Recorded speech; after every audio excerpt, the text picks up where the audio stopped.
కొణిదెల పవన్ కళ్యాణ్ అనే నేను శాసనసభ సభ్యుడిగా ఎన్నికైనందున శాసనం ద్వారా నిర్మితమైన భారత రాజ్యాంగం పట్ల నిజమైన విశ్వాసం, విధేయత చూపుతానని, భారతదేశ సార్వభౌమాధికారాన్ని, సమగ్రతను కాపాడుతానని, నేను స్వీకరించబోయే కర్తవ్యాన్ని శ్రద్ధాశక్తులతో నిర్వహిస్తానని దైవ సాక్షిగా ప్రమాణం చేస్తున్నాను.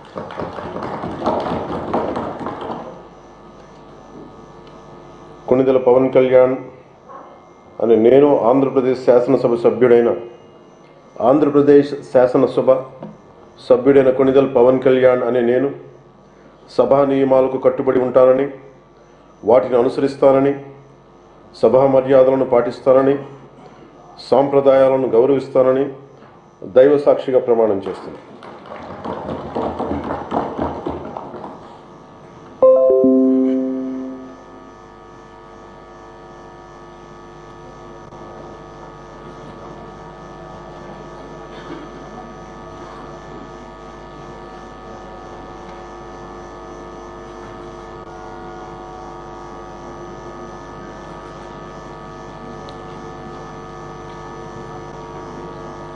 శ్రీమతి అనిత వంగలపూడి.